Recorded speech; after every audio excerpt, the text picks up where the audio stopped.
ರಾಜ್ಯದಲ್ಲಿ ರೈತರಿಗೆ ಯೂರಿಯಾ ಗೊಬ್ಬರ ಕೊರತೆ ಹಿನ್ನೆಲೆಯಲ್ಲಿ ರಾಜ್ಯ ಸರ್ಕಾರದ ವಿರುದ್ಧ ಬಿಜೆಪಿಯವರು ಬೀದಿಗಿಳಿದು ಹೋರಾಟವನ್ನು ನಡೆಸ್ತಾ ಇದ್ದಾರೆ.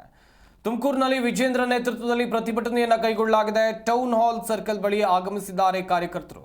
ಜಿಲ್ಲಾಧಿಕಾರಿ ಕಚೇರಿಗೆ ಆಗಮಿಸಿ ಅಲ್ಲಿ ತನಕ ಬೃಹತ್ ಮೆರವಣಿಗೆಗೆ ಈಗಾಗಲೇ ಸಿದ್ಧತೆಯನ್ನು ಮಾಡಿಕೊಳ್ಳಲಾಗಿದೆ.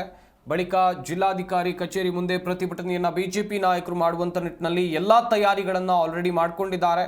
ವಿಜೇಂದ್ರಗೆ ತುಮಕೂರು ನಗರ ಶಾಸಕ ಜ್ಯೋತಿ ಗಣೇಶ್ ಹಾಗೆಯೇ ತುಮಕೂರು ಗ್ರಾಮಾಂತರ ಶಾಸಕ ಸುರೇಶ್ ಗೌಡರು ಸೇರಿದಂತೆ ಹಲವು ಬಿಜೆಪಿ ಮುಖಂಡರು ಸಾಥ್ ಕೊಡ್ತಾರೆ. ಬಿಜೆಪಿ ಕಾರ್ಯಕರ್ತರು, ವಿವಿಧ ರೈತಪರ ಸಂಘಟನೆಯವರು, ನೂರಾರು ರೈತರು ಪ್ರತಿಭಟನೆಯಲ್ಲಿ ಭಾಗಿಯಾಗಿದ್ದಾರೆ.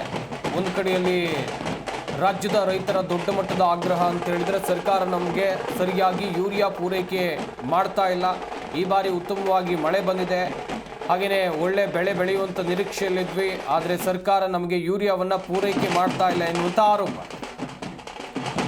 ಈ ನಿಟ್ಟಿನಲ್ಲಿ ಇವತ್ತು ಬಿಜೆಪಿಯವರು ಪ್ರತಿಭಟನೆಯ ಹಾದಿ ಹಿಡಿದಿದ್ದಾರೆ. ತುಮಕೂರಿನಲ್ಲಿ ಪ್ರತಿಭಟನೆ ನಡೆಸಲಿದ್ದಾರೆ.